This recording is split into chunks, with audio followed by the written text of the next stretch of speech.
So after the smooth operator secured his second win of the season and joined the 2024 Multiple Winners Club, some are probably saying right now that Ferrari might be starting to regret letting Carlos Sainz go in favour of signing Lewis Hamilton for 2025. And credit to him, throughout the entire season he hasn't shown signs that he's down about being replaced and is pushing to end the season on a high. He's not moping around, playing the victim, he's pushing right till the end and delivering when Ferrari need him most. After all, there's still a Constructors' Championship to fight for and to stay in Ferrari's good books because, well, you never know. So depending on how Hamilton's time with Ferrari goes, given the qualities that Sainz has, I sense he could still be useful to Ferrari later down the line, should of course Ferrari ever need him. If Ferrari ever need a plug-in-and-play, ever-faithful, no-fuss kind of driver, then Sainz has got to be your guy. After all, Sainz did say in an interview a while back that he would never close the door on Ferrari, and Vasseur was also open to the possibility of working with him again too. So the fact here is that he is leaving on very, very good terms. But despite all this, he's still a very difficult one to put your finger on because for some reason he doesn't appear to have the same expectations or gravity as the likes of Max Verstappen, Charles Leclerc or Lando Norris. He doesn't seem to quite fall into the same category, and coincidentally he's also been teammates with all three of those guys. Now by this stage Sainz might be considered as a bit of a journeyman by modern standards because when he joins Williams next season this is going to be his fifth team in Formula 1. You might have 5 teams in your entire career at a push, but Sainz is only 30 and like I said, Williams is going to be his 5th. This gives out totally the wrong message about him because despite Sainz not having the same zing or expectations as his teammates, he can always deliver. He's trustworthy like that. He's a good old, reliable, safe pair of hands. Sainz is like a reliable, good old pair of jeans. You just know where you are with them and they won't let you down. But with Ferrari, who have Hamilton coming on board now for the next 3 years, why is it worth them keeping Sainz in their good books and not throwing away his business card? So right now, Carlos is having his best season so far in Formula 1 with 2 wins on the board and is on course to surpass his best finish of 5th in 2022 with 246 points. He's taken being replaced by Hamilton on the chin and has dodged what could be a very deadly bullet in Sauber and Audi and has joined what could be a very promising Williams operation for 2025. Well, we can only hope. Now, fair play to him. I suppose he's well within his right to show a bit of animosity to Ferrari. Sulk around, kick off a bit, because after all, he has been replaced at the top of his game. Perhaps like another Spanish F1 driver would have done. And this is critical because this shows the quality of his character and also his own abilities, because looking at him, you'd never think he was being replaced for the following year. So the reason that Ferrari might want to keep his name and number in the book is that for them, the next 1 to 2 to 3 years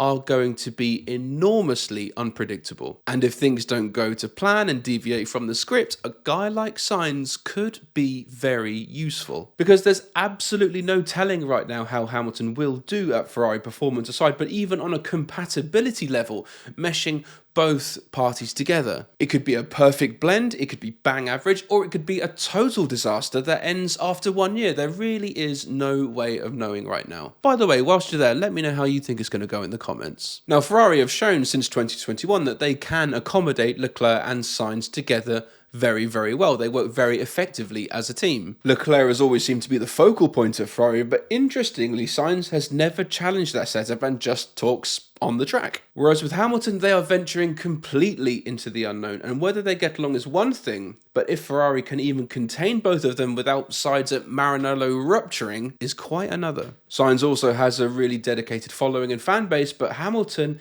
is a whole other level, and I'm not sure Ferrari realise yet what they've quite got themselves into. With Hamilton, of course, there's the money, the commercial side of things, the perhaps unwanted celebrity aspects he might bring to the team as well, but also perhaps as well fancy notions of social causes, which might be completely foreign to Ferrari. And then also there's Team LH Hamilton's named fan base. And yeah, I'm sure they'll have a very interesting time if the car doesn't meet expectations. Now, from what we've seen so far this season, there have been suggestions that Ferrari have signed Hamilton just too late in his career. And if they were going to do it 4, 5, 6 years ago when he was in his prime. So there's a lot of expectation, a lot of anticipation, and everything across the board is going to come to a head in the 2025 season. And I'm certain there's going to be fallouts, discoveries, realizations, and heartbreaks all over the place. And so in the next couple of years, if the Hamilton and Ferrari tie-up doesn't go according to plan and ends a little bit sooner than anticipated,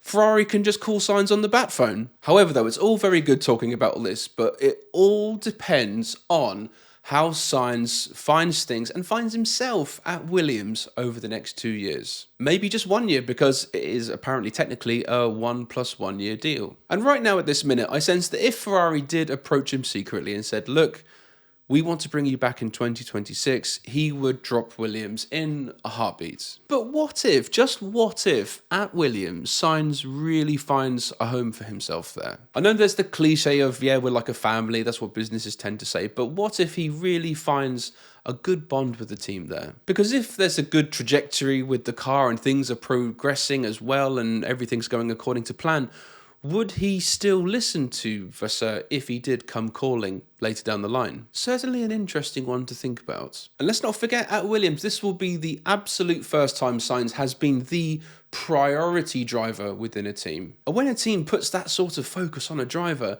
it does go a long way. Williams will have a guy with a recent memory of how to win a Grand Prix. But, if Sainz finds himself at Williams and they're having a repeat in 2025 as they have done in 2024, I sense he's going to jump at any opportunity to rejoin Ferrari or even another front-running team. Because another factor that comes into play is Ollie Behrman, Ferrari's junior driver, and will be full-time Haas driver in 2025. And by the way, just very quickly, if Ferrari do win the Constructors' Championship by a very, very small margin, you've got to say, hats off to Behrman, because his performance at Saudi Grand Prix made all the difference. So in a previous video, I stated that I think Ferrari are prepping Behrman to eventually take over from Hamilton when he decides to retire. He seems to have all the ingredients to do well, and after serving perhaps 2 or 3 years at Haas, then yeah, he could be up to the job. But then as well, what if he doesn't meet expectations? Or maybe he might not even be ready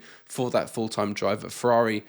They might have a 1 year gap that they need to fill, and they might need a driver with some experience and knowledge of the team to come in and fill that space. But even if at least 2 of those scenarios do come true, then the ever reliable, getting on with it, Carlos Sainz could be the answer Ferrari might be looking for, even if he is getting into his mid-30s by then. Now, I don't know what you guys think, but I absolutely love the idea of a driver returning to an old team for one last roll of the dice. It's stirring, it's romantic, it's emotional, and it's just one of those things that you only sort of find in movies. But let's be clear though, if he did come back, it wouldn't be seen that he is the future of the team. He is literally filling a gap, fulfilling a role, and doing a job for Ferrari at this stage, bridging a gap until a long-term solution is found. And not many drivers get 2 stints with Ferrari. I mean, 2 that immediately come to mind are Kimi Räikkönen and also Gerhard Berger.